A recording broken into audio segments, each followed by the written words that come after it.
Faculdade de Teologia, onde eu fiz lá com ele, conheço bastante, né, Juliana? Muitos anos, um homem de Deus, um homem com certeza batalha. Ele estava vendo alguns trabalhos aqui na igreja, né? E eu falei, vocês fizeram igual para construir uma faculdade bacana lá, né? Só pela misericórdia, né? Só é pela graça. Senhor Jesus, eu quero colocar nossas crianças diante de Ti.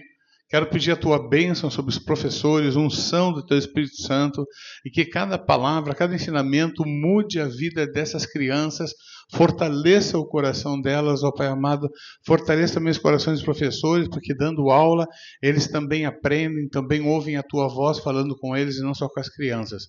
Pedimos ao Pai amado por aqueles que não puderam estar aqui, as crianças que não tiveram agora a oportunidade de virem, que estão em casa, quem sabe doente, outras que tiveram que sair com a sua família. Abençoamos a cada um deles, ó Pai, que a Tua graça seja sobre eles também.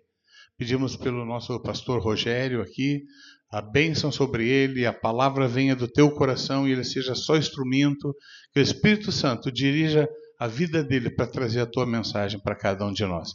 Em nome de Jesus. Amém. As crianças saiam devagar, não corram. Os adolescentes também vão sair.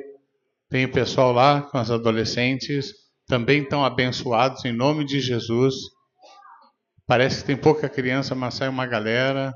Os adolescentes sobem com... Deixa eu colocar o celular aqui.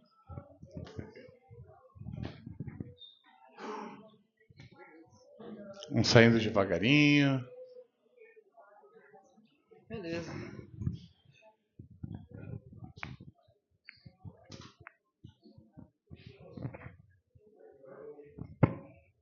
Bom dia, gente.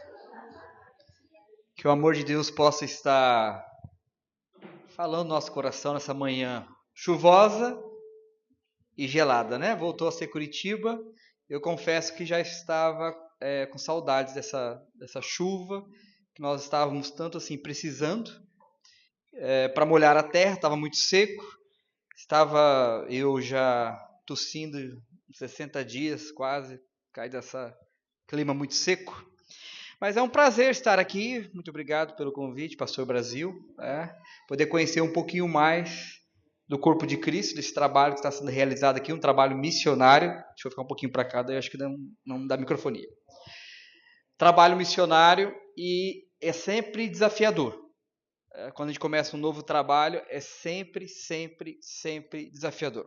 Como o Brasil disse, né, meu nome é Rogério de Souza, sou casado com a Lidiane de Souza. Ela não pôde estar aqui porque nós estamos com um trabalho missionário, junto com a Missão Gênesis, que a gente faz um culto com moradores em situação de rua. Então tem um culto, depois tem um almoço, lá no centro de Curitiba. É um casal de alunos nossos que tem o trabalho, e a FATEB, então, que tem o lema, né, para uma vida de fé e serviço, está lá, ajudando com os alunos, fazendo culto, pregando, e a gente faz 3 cultos de manhã.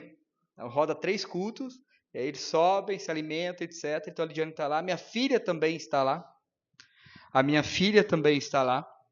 a Maria Eduarda, ela tem 14 anos de idade, e a gente carrega ela com a gente para ela entender um pouco de algumas realidades, para que ela possa amadurecer a sua espiritualidade.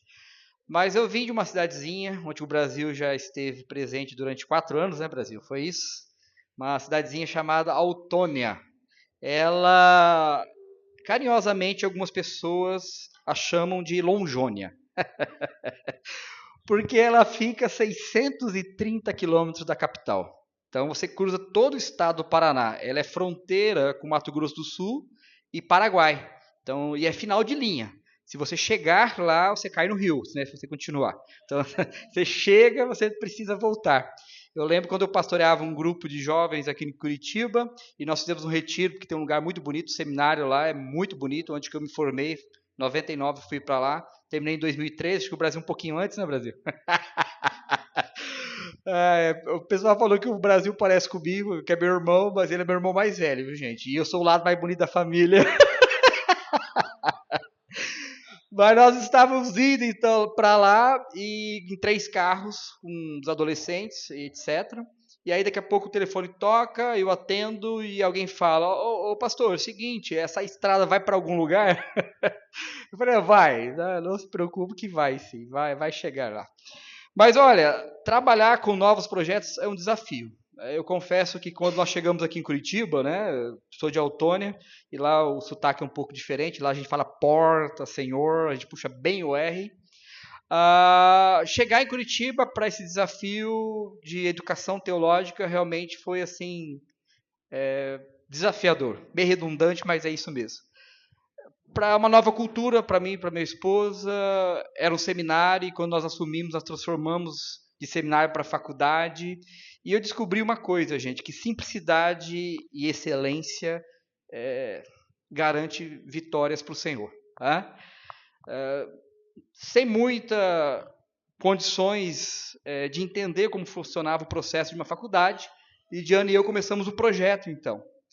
E eu lembro que, sem recurso, muitas vezes, sem gente para trabalhar, então era uma matemática bem desafiadora. E eu lembro que uma vez eu comecei, isso não foi uma única vez, mas várias vezes, uma vez eu comecei a trabalhar 8 da manhã, lá na faculdade, e eu fui terminar de trabalhar 8 horas da manhã do outro dia. Para dar conta, para terminar, porque a gente tinha uma visita do MEC, contar para instaurar a faculdade, e eu confesso assim que foi extremamente cansativo, mas extremamente gratificante. Depois de mais de 12 anos de faculdade, continuamos sem dinheiro, mas algumas coisas me chamam a atenção. Por que algumas coisas me chamam a atenção? Excelência e simplicidade. Nós tivemos 2 ENADs. Para quem sabe o que significa o ENAD, é uma prova que o governo dá para os nossos alunos para saber como que nós estamos indo. E a FATEB, no penúltimo ENAD, ela ficou em primeiro lugar no sul do Brasil, como a melhor faculdade protestante do sul do país e a terceira do Brasil. E o último que nós fizemos agora, nós ficamos novamente em primeiro lugar no Paraná e quarto no Brasil. Então, assim, é uma satisfação muito grande poder trabalhar para Deus. E Deus faz coisas na nossa vida assim que a gente não imagina. Eu lembro quando eu fui para o seminário, gente, eu falei que 3 coisas eu não queria nunca fazer na minha vida. A primeira coisa que eu nunca queria fazer na minha vida era ser professor de seminário. E hoje eu estou nessa estrada já há 21 anos, como professor de seminário e hoje como diretor-geral da faculdade. Outra coisa também que eu falei que eu nunca queria fazer era começar uma igreja do zero. Adivinha o que aconteceu? A minha denominação falou, Rogério, por que você não começa uma igreja em Curitiba? Eu falei, não, cara, esse negócio não é para mim, não. Eu já tinha falado lá atrás que eu não queria. E aí eu comecei a ter uns sonhos estranhos, assim, sabe? E Deus foi me levando para isso, e eu falei, tá bom, entendi que é para começar. Hoje a igreja existe, está na mão de um outro pastor, que nós passamos, porque realmente a gente não dava conta de tocar a faculdade e a igreja. E uma terceira coisa que eu falei que nunca iria fazer, eu não vou falar. Vai que acontece, né? Eu falei, Senhor, por favor, essa terceira não, né? Vou ficar aí no suspense. Mas, gente, uma coisa assim que me deixa maravilhado com o Evangelho é olhar como que as pessoas se transformam a partir do poder do Evangelho. Eu, quando vou para minha terra natal, que é Autônia, e eu converso com algumas pessoas, e eu vou percebendo que elas continuam com a mesma fé, com a mesma visão, com o mesmo respeito às pessoas, depois de 10, 15, 20 anos, e eu acho isso assim fantástico. Para mim, esse é o maior milagre que uma pessoa pode experimentar. É a sua resiliência em Deus. É a sua capacidade de permanecer em Deus. Mas o contrário de tudo isso também me chateia muito. E é uma coisa que eu tenho pensado sobre isso. Que é justamente quando eu volto para a minha cidade, eu percebo isso, que eu conheço quase todo mundo lá, e eu percebo nos meus amigos, nas pessoas que andaram comigo, pessoas que carregam os mesmos problemas, as mesmíssimas dificuldades. A pessoa não consegue evoluir. Ela chega no patamar, ela para, ela vai repetindo aquele problema, e muitas vezes nós confundimos isso com personalidade. Ele é assim mesmo. Eu já esperava isso dele. E a gente vai entender, não, isso faz parte de mim, eu sou meio brutão mesmo, eu trato mal as pessoas, só estou tentando ilustrar aqui. Mas de fato, não. Nós precisamos fazer correções na nossa vida. Talvez existem coisas na sua vida que você precisa corrigir. Que de repente já faz 1 ano, 2 anos, 3, 4, 5, 6, 10 anos e você continua fazendo essas mesmíssimas coisas e você não evolui. Talvez Deus quer colocar você num lugar mais alto na prateleira para novos desafios, mas para você não tratar essas questões, você fica impossibilitado de realizar novas possibilidades. Então, a temática que eu escolhi para essa manhã, para nós, e quero que você guarde isso no coração, como uma palavra para você levar para a sua semana, para a sua vida, é a seguinte: faça aquilo que você sabe que precisa fazer. Faça o que você sabe, o que precisa fazer. Talvez agora, neste momento, se você puxar, aí você vai perceber, realmente, eu tenho coisas da minha vida que eu preciso me reorganizar. Tem coisas que eu preciso colocar um ponto final, para que eu possa, então, me projetar mais lá para frente, para fazer novas coisas, novas possibilidades. E se você não romper com isso, a possibilidade de você ficar patinando, ela é gigantesca. Então, meus queridos, a palavra para você nessa manhã é: faça o que você sabe que precisa fazer. Eu não sei o que você precisa fazer. Deus sabe. Você sabe. E talvez hoje é a manhã que Deus escolheu para você romper com isso. Definitivamente entregar, falar: Senhor, eu não quero mais esse monstrinho para a minha vida. Porque essas coisas é como um bicho que você vai alimentando. Você vai alimentando, você vai alimentando, você vai alimentando, e de repente ele está maior que você. E ele impede que você realize coisas novas. Ele impede que você cresça, que você desenvolva. Toda vez que eu estou preparando uma mensagem, eu gosto de visualizar uma imagem, um desenho da mensagem que eu vou pregar. Às vezes eu assisto um desenho da mensagem, etc.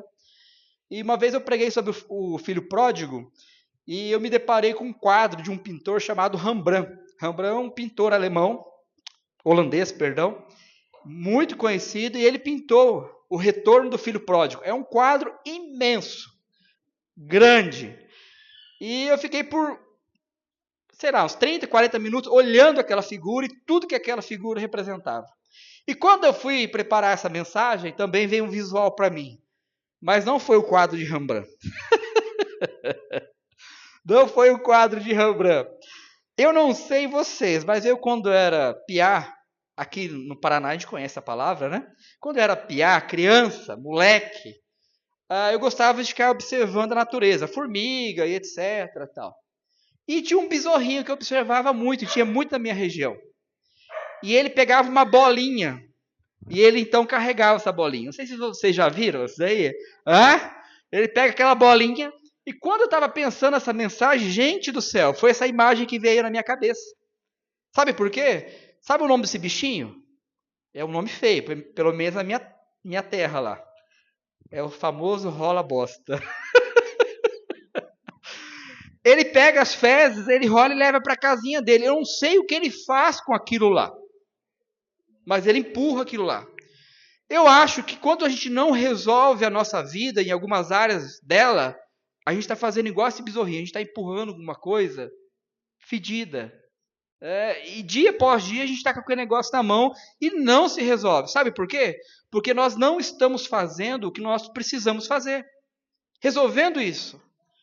E quando eu penso nesse desafio, quando eu penso nessas implicações, olhando para a Bíblia, falei: Senhor, quem passou por isso? Muitos personagens na Bíblia passou por isso. Mas um em especial, que é o profeta Jonas. Se você tem sua Bíblia, você pode abrir no capítulo 3, versículo 1 da sua Bíblia, tá? É um texto, é um personagem que eu gosto demais, Jonas. E ele diz, lá no capítulo 3, versículo 1, o seguinte. Olha só o que é dito.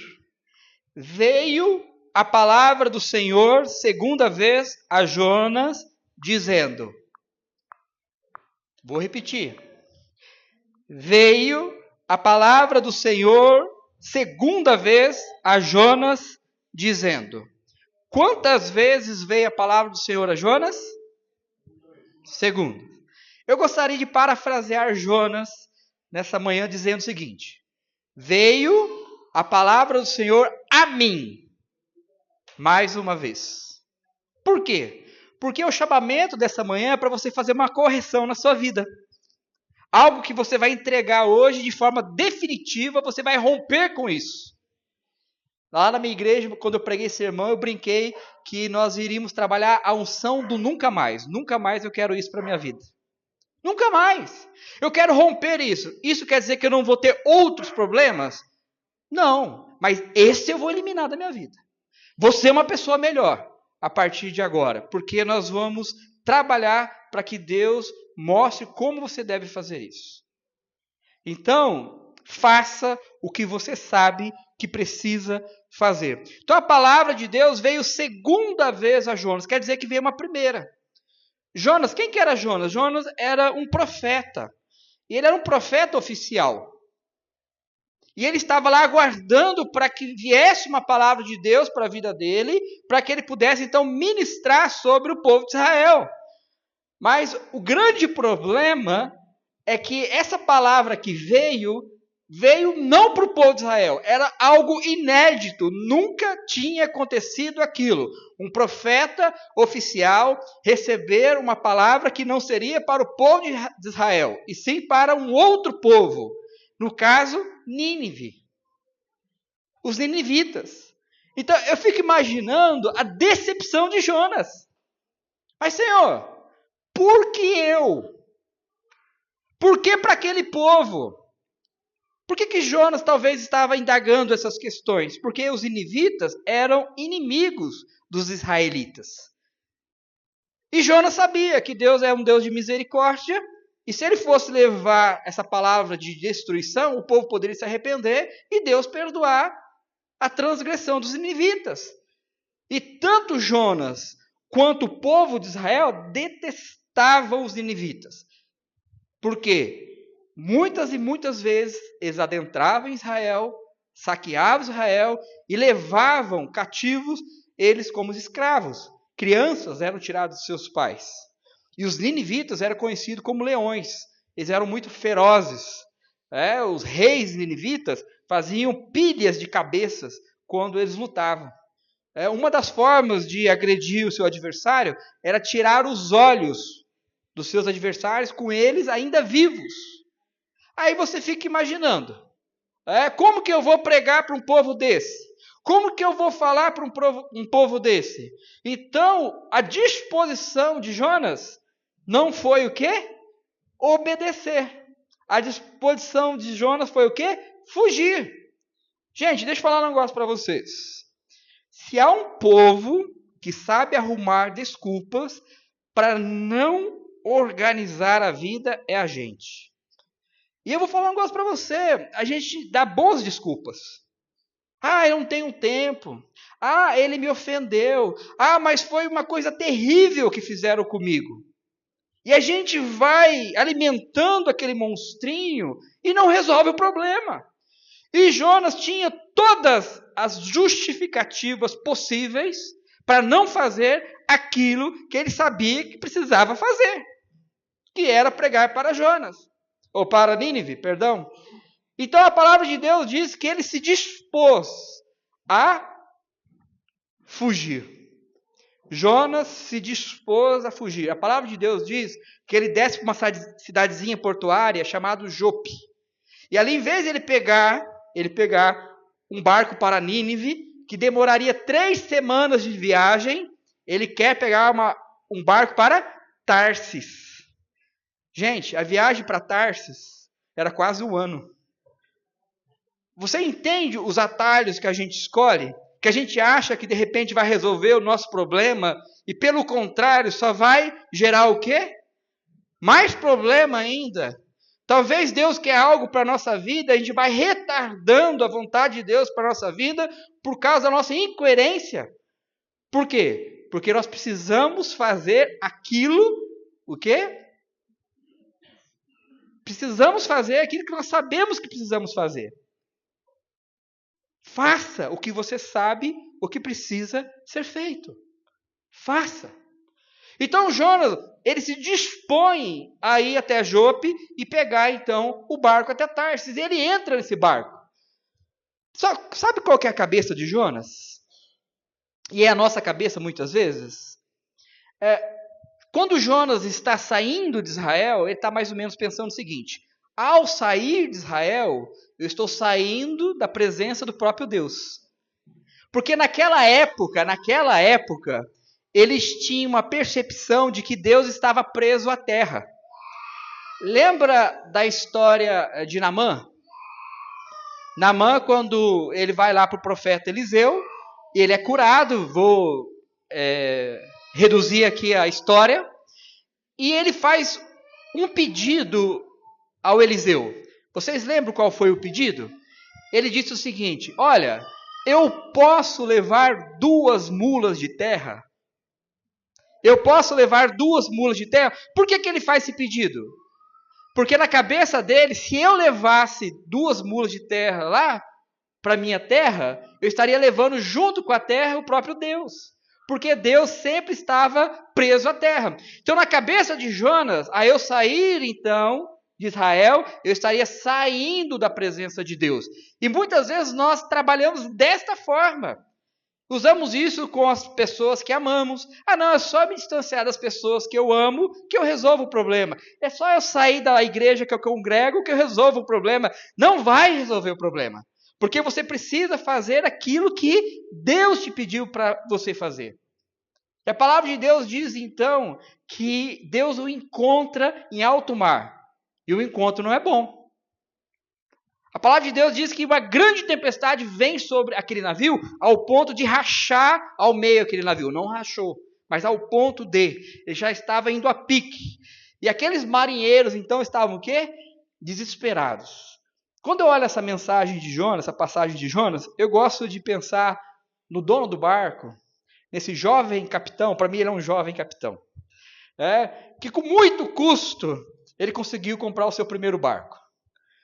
Com muito custo, ele conseguiu arrumar uma tripulação. Com muito custo, ele conseguiu cargas para ele poder trazer de lá para cá e ganhar algum dinheiro. Com muito custo, ele estava fazendo o que ele estava fazendo. E aí um infeliz, que não fez o que deveria ter feito, entrou no barco de Jonas. Sabe uma coisa, meus queridos? Quando nós não fazemos o que precisamos fazer, não é só a gente que sai prejudicado. As pessoas que estão em nossa volta também se prejudicam. Nossos filhos, nosso cônjuge, nossos pais, nossa igreja. Você vai deixar de abençoar. E pelo contrário, você pode trazer maldição para a vida das pessoas por causa da sua incoerência, por causa da sua indisposição.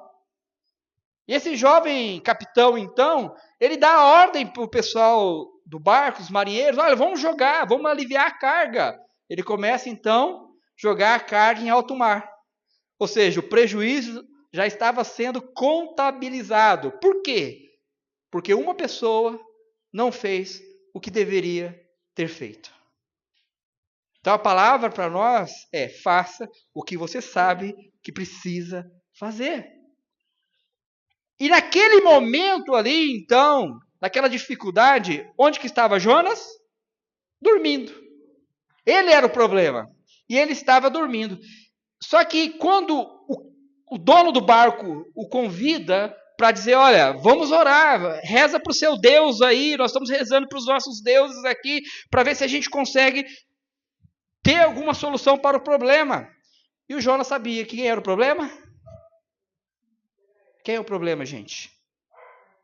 Eu. Por que eu sou o problema? Quando eu sou o problema? Quando eu não faço aquilo que eu preciso fazer. Então Deus está te chamando para não ser problema. Deus quer que você faça aquilo que você precisa fazer. Percebe? De forma definitiva, colocar no meio uma possível resolução. E às vezes colocar no meio uma possível resolução é fazer como Jonas, e entender que ele é o problema. E a teologia de Jonas começa a mudar porque ele descobriu, Deus me encontrou aqui, porque Deus é o dono do mar também, não só da terra e de Israel. E ele fala, o problema sou eu.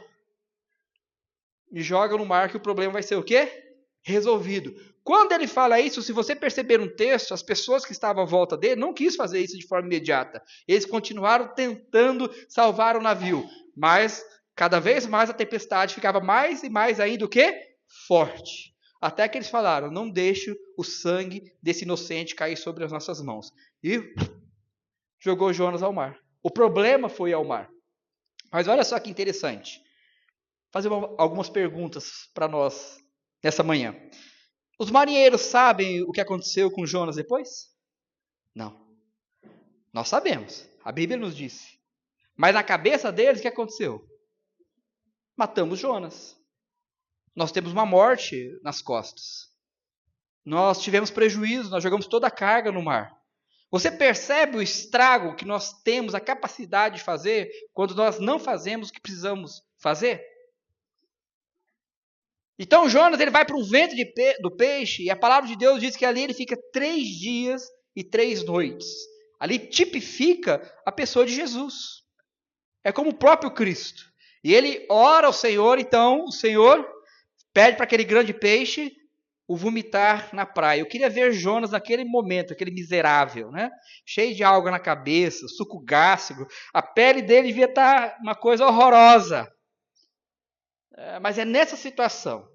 Mas ele tem a possibilidade, então, de restabelecer um novo momento para a vida dele. E é neste momento aqui que a palavra do capítulo 3, versículo 1 acontece. Veio a palavra do Senhor, segunda vez a Jonas, dizendo...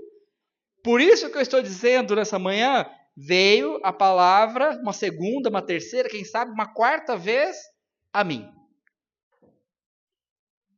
Hoje é dia de você colocar isso que te incomoda diante do Senhor e falar, Senhor, de forma definitiva, eu não quero mais isso para a minha vida, eu vou resolver isso na minha vida.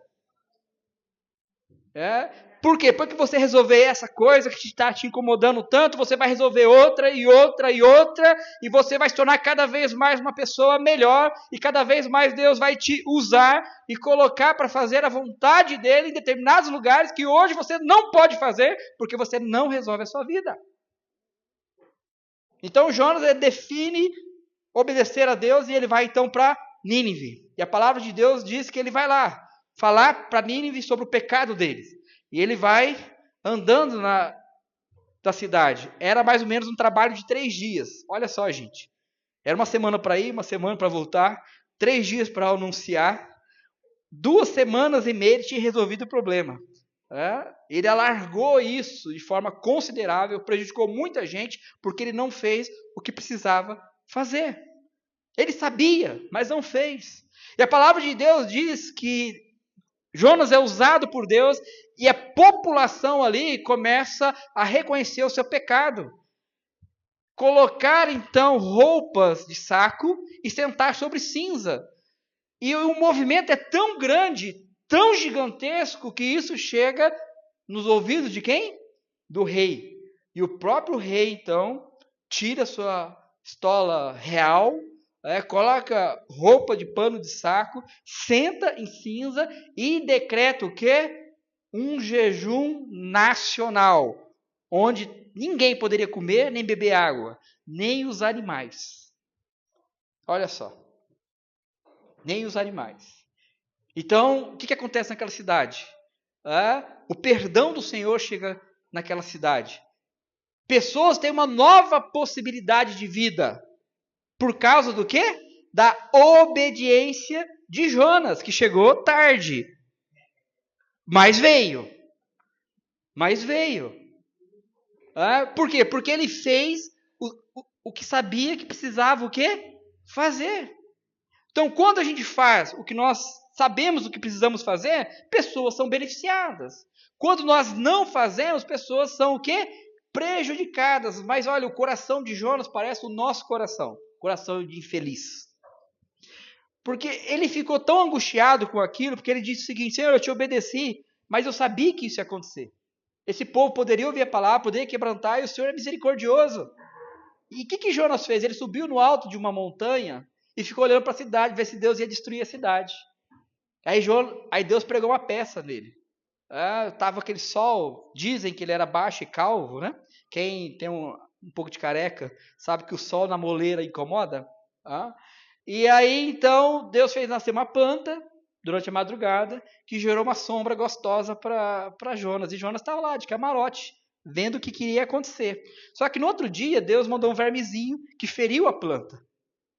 E ao ferir a planta, então, aquela planta morre e o sol na moleira volta em Jonas e Jonas vai blasfemar novamente. Eu queria morrer, eu não queria estar aqui, e etc.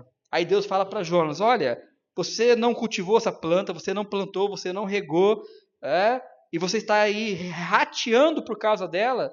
Agora, eu não teria misericórdia de tantas pessoas e os animais que ali estão? Percebe a visão de Deus e a nossa visão e a nossa percepção da realidade? Mas quando nós fazemos, gente, o que precisamos fazer, há modificações existenciais na nossa vida. Às vezes são grandes coisas, às vezes são pequenas coisas. Deixa eu tentar ilustrar isso para vocês. Um dia eu estava andando aqui nas ruas de Curitiba, e eu sou de narrar o trânsito. Olha o que ele fez, olha o que ela fez, olha não sei o que. É chato mesmo andar comigo. Era, né? Vou explicar por quê. E um dia eu reclamava, podia ter feito isso, e não sei o quê. E um dia alguém me deu uma trancada feia, e eu já estava tratando isso na minha vida. E aí minha esposa: o que essa pessoa fez? Eu falei: nossa, estou fazendo discípulos, né? Estou fazendo discípulos. Eu falei: Senhor, eu não quero isso para a minha vida. Eu vou mudar esse negócio sim, mas vou mudar mesmo. E eu comecei a me posicionar, gente, para ser um motorista melhor.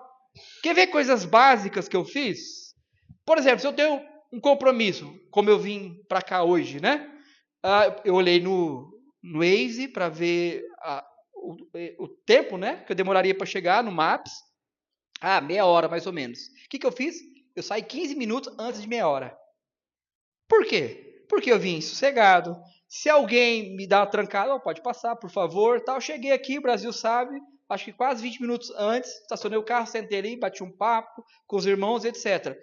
Algo intencional para quê? Para que eu pudesse ser um motorista melhor. Esses dias eu estava lá no trânsito, e aí estava assim, chovendo igual hoje, e mais o para-brisa sujo, e eu, apertei o botão para sair aquela aguinha, né? Só que do meu carro tá meio descalibrado, e foi para trás, assim, pegou o motoqueiro atrás. E chovendo. Aí o motoqueiro já veio cheio de razão para cima de mim. O senhor não me viu? Aí eu peguei, baixei o vidro, naquela época eu tinha um Voyage, né? Não era... Aí eu falei assim: não, o senhor me perdoa? Ele tomou um susto. Ele perdeu totalmente a reação. Aí ele falou: mas o senhor não me viu? Eu falei: não, eu não vi. O senhor me perdoou? Então tá bom. Aí fechei o vidro e continuei a viagem. Mas tem que ser intencional. O Brasil falou da bola aqui, realmente, nós jogávamos bola no seminário, o pau quebrava, eu lembro. Mas eu tomei uma decisão, ainda quando seminarista, era orar antes de jogar. Falei: senhor, se alguém dá uma entrada na minha, eu vou falar para ele: não faça mais isso, mas não vou revidar, porque eu revidava. Então são pequenas coisas que você pode ir transformando a sua realidade, mas existem grandes coisas também, significativas, que Deus quer moldar a nossa vida para que possamos ser pessoas melhores. Eu lembro que quando eu me converti, a minha mãe era uma pessoa assim, ela demonstrava amor por fazer coisas. Por exemplo, eu trabalhava numa indústria de jeans, né, como costureiro, mas não sou um costureiro, fazia só umas outras linhas da costura. E aí, quando eu acordava, a minha roupa, ela falava assim: Rogério, vamos trabalhar. Ela estava quente, porque estava frio, ela passava no ferro para eu poder vestir uma roupa quente na hora de levantar. O café estava pronto, lá com pão, etc. Tudo muito simples, mas estava lá todos os dias. Então, era a forma dela demonstrar. Mas uma coisa que minha mãe não fazia era me abraçar. Ela não herdou isso dos pais, de abraçar. e ela não falava que me amava. Quando eu entreguei minha vida para Jesus, e esse amor de Jesus me contagiou, eu falei assim, eu posso ser a resolução do problema. Aí eu chegava, minha mãe abraçava ela com força, a beijava e dizia, mãe, eu te amo. Gente, não deu 3, 4 meses, ela passou a fazer isso com os filhos. Demonstrar afeto de uma forma que ela nunca tinha demonstrado. Nós precisamos fazer aquilo que Deus nos chamou para fazer. Faça o que você sabe que precisa fazer. Você consegue hoje, nessa manhã, pensar em algo? Senhor, eu preciso modificar essa minha vida de uma vez por todas. Consegue? Então coloque isso diante de Deus essa manhã. Eu acredito que isso possa ser um empecilho para você alcançar novas possibilidades de Deus para a sua vida. Deus quer te curar. Deus quer restaurar a sua realidade para que você possa, então, testemunhar isso à vida de outras pessoas. Sabe como eu entendo igreja? Eu entendo igreja da seguinte forma, como acontece com o filho pródigo. Nós somos acolhidos, as nossas feridas são limpadas, depois cicatrizadas, mas a ideia de Deus para nós é que a gente passa de acolhido para acolhedores. Mas para isso acontecer, você precisa fazer o que você sabe que precisa ser feito. Como que você vai tratar isso na sua vida? Deixa eu tentar ilustrar isso e poder te ajudar. Vamos pensar que tem pessoas aqui, não por motivos, né? A gente sabe que existem vários motivos, mas que tem dificuldade com dinheiro. Isso já atrapalhou a vida da família, dos filhos, não sei. E a pessoa até ganha o suficiente, mas gasta de uma forma assim dissoluta. Não consegue ver um crediário que entra. Não consegue ver parcelas que faz. E isso prejudica, às vezes não conversa, não tem uma estrutura financeira organizada, entende? O que você vai fazer? Senhor, eu quero mudar isso na minha vida. Mas talvez para você mudar isso na sua vida, você vai ter que procurar alguém para te auxiliar. De repente, aqui mesmo dentro da igreja, tem pessoas que têm condições de ajudar você. A palavra de Deus diz que quando nós pedimos perdão a Deus, nós somos o quê? Perdoados. Quando nós confessamos as nossas faltas aos nossos irmãos, nós somos curados. Você quer ser curado? Então você precisa fazer aquilo que Deus quer que você faça. É a única possibilidade para você viver uma vida melhor, uma vida mais frutífera, uma vida onde você vai ser abençoado e automaticamente abençoar a vida das pessoas. Quando eu falo sobre essa palavra para os adolescentes, eu falo assim, cara, você tem a oportunidade de ser bênção na vida dos seus pais, deixar seu pai orgulhoso, resolve isso na sua vida, cara. E eles não pensam nisso, realmente, eu prejudico a vida dos meus pais sendo assim. A gente não entende que quando a gente não faz aquilo que precisa ser feito, não é só a gente que está sendo prejudicado. A gente está prejudicando a vida de quem a gente ama, de quem a gente quer bem. E Deus tem o melhor para a sua vida. Ele sabe os planos que tem ao seu respeito. E são planos de bênção, de lhe fazer prosperar. Amém? Vamos ficar de pé?